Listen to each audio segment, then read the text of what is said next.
wabarakatuh. Kembali lagi kawan di Legenda Catur Dunia. Sambil menunggu turnamen online Champion Chess Tour seri terakhirnya nanti malam kawan, seri finalnya. Ya baru besok bisa kita ulas ya. Dan berbarengan juga dengan title Tuesday. Ya banyak game yang bisa kita ulas besok. Mungkin formatnya nanti satu video banyak game kawan dari Champion Chess Tour. Kalian tahulah ya. Turnamen online, game rapid kawan, tentu ada banyak game yang menarik. Tentu tidak semua bisa kita cover di satu video satu game. Jadi mungkin besok saya kompres ya. Mungkin satu video 3 game dan tidak terlalu banyak analisa. Oke, sementara kita mampir ke Spanyol terlebih dahulu kawan untuk melihat turnamen atau festival catur Sanwesi Chess Festival 2024 yang merupakan turnamen atau festival catur tahunan kawan. Seringkali pemain-pemain kita dikirim ke sini kawan. Nah, untuk edisi tahun ini saya hanya melihat satu pemain saja kawan yang dikirim oleh Percasi ke turnamen ini. Dia adalah Aditya Bagus Arfan kawan, bermain di grup A.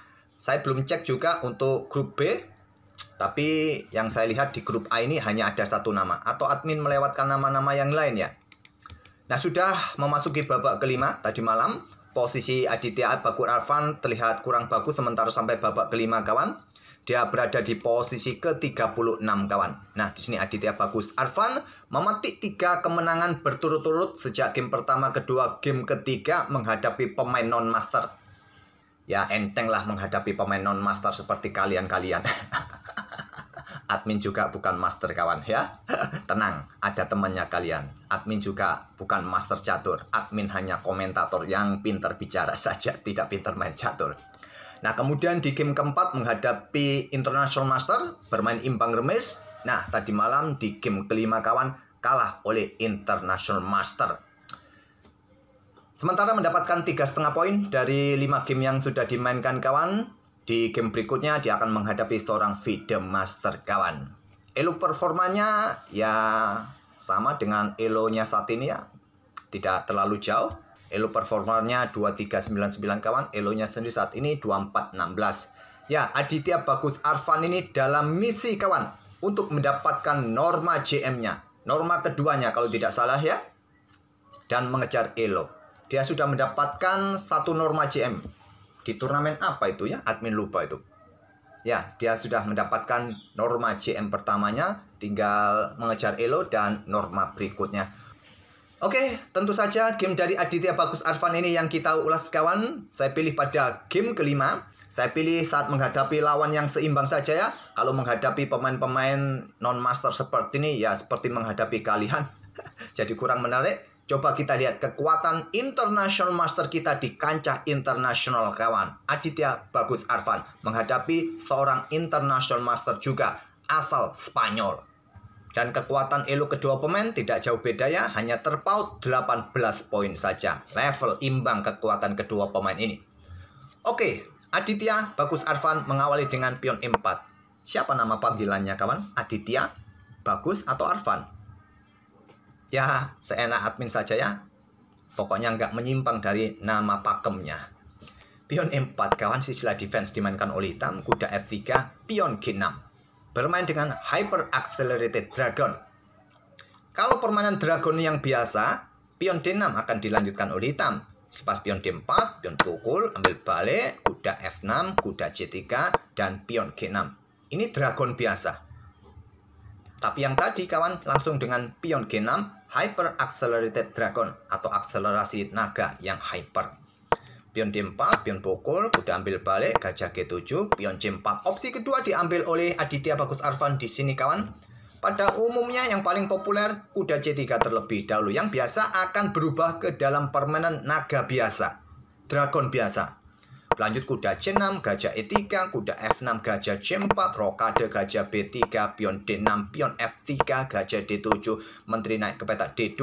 Di sini bisa juga baku hantam kawan, ambil balik, diikuti dengan langkah pion B5, pion H4, pion A5, ataupun juga di posisi ini benteng C8 terlebih dahulu. Ide yang umum ya, menempatkan benteng di lajur C yang sudah semi terbuka. Hitam, saya putih bisa langsung rokade panjang.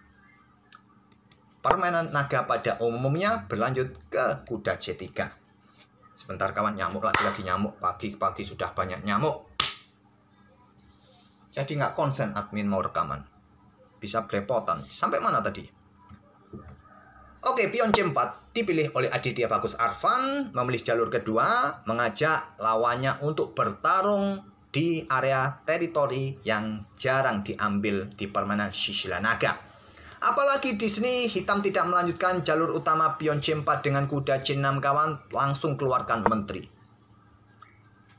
Kalau pion C4 diambil oleh putih, biasanya hitam tetap keluarkan perwira minornya terlebih dahulu dengan kuda C6 menantang pertukaran, ditolak dengan gajah E3. Biasanya selepas kuda F6 bisa bermain dengan pion F3 atau kuda C3 juga kawan. Nah, hitam rokade, kemudian gajah E2, pion D6, rokade pendek, dan gajah D7. Tapi hitam meladeni permainan Aditya Bagus Arfan untuk sesegera mungkin keluar dari teritori utama di medan pertempuran Shisila Dragon ini. Mengancam atau mengincar kuda, mengincar pion B2 kawan, kuda tarik mundur ke B3 oleh Aditya Bagus Arfan. Kemudian hitam melanjutkan dengan pion D6 terlebih dahulu, buka akses bagi gajah terang berkembang. Sebelum kuda C6-nya, terserah kalian kembangkan kuda C6 terlebih dahulu. Di sini gajah E3 serang menteri, menteri mundur ke D8 dan angkat menteri D2 oleh Aditya Bagus Arfan bersama gajah. Kuda F6, di sini pion F3 dipilih oleh Aditya Bagus Arfan, perkuat posisi pion E4-nya kawan, juga untuk akselerasi pion, kontrol petak G4 juga. Kalian juga bisa tadi dengan kuda C3, terserah kalian. Pion F3. Nah, hitam tidak terburu-buru rokade di sini atau kembangkan para perwiranya kawan. Memulai serangan, counter attack di sisi menteri dengan pion A5-nya untuk segera dorong kawan untuk provokasi pion A4. Nah, kalau pion A4 dimainkan oleh putih, maka ada ruang lemah kawan. Coba lihat, mungkin inilah ide rencana dari hitam. Aditya Bagus Arfan tidak terprovokasi. Dia lanjutkan pengembangan kuda C3. Ada pion A4, kuda ke D4. Selepas kuda C6 menantang pertukaran, ditolak. Kuda D ke B5. Langkah bagus dari Aditya Bagus Arfan. Hitam rokade, gajah E2. Kemudian gajah D7. Di sini Aditya rokade pendek juga. Hitam melanjutkan keluarkan menteri lagi ke petak A5. Nah, di sini ada benteng AC1. Di langkah ke-14 ini kawan, tahap pembukaan kedua pemain sudah selesai ya. Ditandai raja masing-masing sudah rokade, kedua benteng pun juga saling terkoneksi, menteri pun sudah keluar semua kawan. Kita masuk ke permainan middle game sekarang. Ada beberapa opsi yang kuat buat putih di sini, disarankan oleh engine komputer. Dengan raja H1 seperti tadi yang dimainkan oleh Aditya Bagus Arfan dengan benteng AC1, ini langkah kuat. Kalau putih mempunyai inisiatif keluar menyerang kawan untuk membongkar barikade Vajento lawan seperti ini, memang kuat formasi seperti ini, sulit dibongkar kecuali dengan permainan pion juga.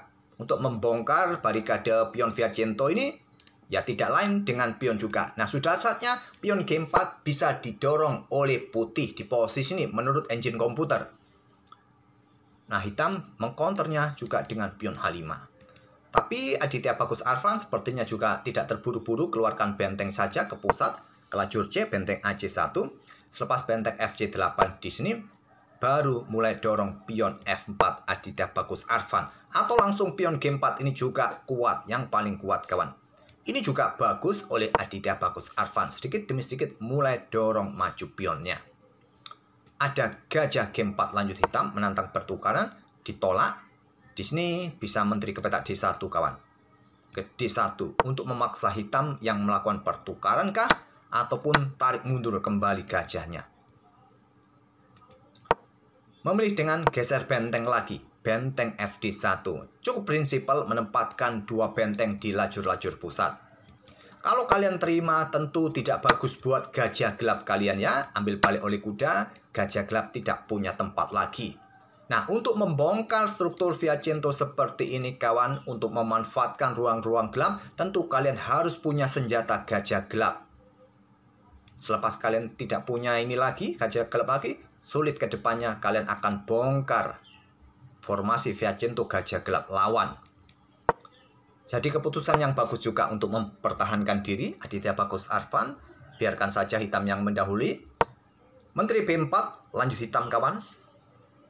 Di sini ada pion H3 dan hitam pertahankan gajahnya mundur ke peta E6 menyerang pion bersama menteri. Selepas pion A3, hitam berpikir agak lama sedikit. Apakah dia ingin bergerak ke peta B3, tetap pressure pion ini kawan. Maaf, salah klik. Tetap mempressure pion ini ke peta B3, cuma posisi di peta B3 kurang bagus buat menteri. Dia akan terpojok di sini, berpikir 13 menit. Ada opsi juga mundur ke peta A5. Akhirnya dia berani tempatkan menteri ke peta B3, salah satu opsi terkuat. Tapi posisi menteri ini kurang bagus juga, coba lihat. Dia sudah tidak bisa bergerak lagi di sini. Nah, Aditya Bagus Arfan juga di sini mulai agak lama berpikir, 10 menitan dia memutuskan dengan langkah dobrak peta pusat dengan pion C5 untuk menghindari tekanan dari menteri gajah ini kawan. Aditya Bagus Arfan mungkin juga mempertimbangkan geser benteng ini untuk berikan tempat bagi gajah menyerang menteri. Tapi selepas gajah bergerak ke peta D1, tentu penjagaan pion C4 akan hilang, jatuh juga oleh menteri. Kalau hitam sampai caplok pion C4 langsung kawan, kalian punya ide dengan langkah kuda ambil pion D6, korban sementara. Beda lagi ceritanya kalau langsung dengan gajah D1, hitam juga bisa membalasnya, saling ancam menteri masing-masing kawan. Nah, kalau kuda pukul kuda E4, maka menteri mendapatkan kuda B5. Jadi tadi dikorbankan terlebih dahulu untuk melepaskan diri dari ancaman menteri. Seperti itu kawan. Saya akan ulangi ya. Di posisi ini kalian bisa dengan kuda pukul pion D6 terlebih dahulu. Temponya ancam benteng, tentu hitam langsung ambil balik. Selepas itu baru gajah D1. Nah, kuda caplok pion E4. Kuda pukul kuda. Di sini bisa menteri ke peta D3 menantap pertukaran. Kemudian kuda ambil pion D6. Coba lihat, inilah bedanya kawan. Garbuan pada gajah pada benteng. Kalian masih bisa bermain dengan sepasang benteng. Dengan benteng E1, mungkin sudah dikalkulasi oleh Aditya Bagus Arfan. Cuma dia ragu mungkin, ya bongkar saja permainan di peta pusat dengan pion C5 diterima oleh hitam. Ambil balik, kemudian ada benteng D8, menteri E1, dan engine menyarankan di posisi ini gajah C4 untuk tantangan pertukaran gajah terang ataupun gajah A6 menyerang pion F4. Memilih caplok pion B2 serasa gratis kawan. Ada benteng B1, menteri C2, kemudian pion E5 sudah saatnya didorong, melepaskan diri dari tekanan, mendapatkan ruang kawan, ganggu kuda, blokade diagonal gelap. Aditya Bagus Arfan memilih dengan langkah benteng C1, menghindari pertukaran. Bagus juga langkah ini, ancam menteri dan menteri D2, menantang pertukaran, ancam pion. Aditya Bagus Arfan menerima tantangan ini kawan dan memberikan tempat bagi benteng lawan. Pasti kalian tidak setuju dengan langkah Aditya Bagus Arfan. Apa langkah terbaiknya? Menteri F2 untuk mempertahankan pion ini sementara. Kalau ada gajah H6, kalian dorong maju pion ini ke E5, ganggu kuda terlebih dahulu. Mau kemana enaknya kuda ini? Mundur ke peta ini. Di sini ada gajah E3. Ancam menteri, lindungi pion juga kawan. Mungkin di sini tadi kalau menteri pukul pion, ya tentu saja kalian terima ya. Ambil balik, nah bilang kuda. Aditya Bagus Arfan memilih dengan pertukaran menteri, memberikan tempat bagi benteng lawan kawan. Nah, kuda ke C7, ancam benteng, garbu gajah, benteng geser, sikat gajah, ambil balik, dan Aditya Bagus Arfan keserimpet kawan, keserimpet. Aditya Bagus Arfan gajah F1 mundur.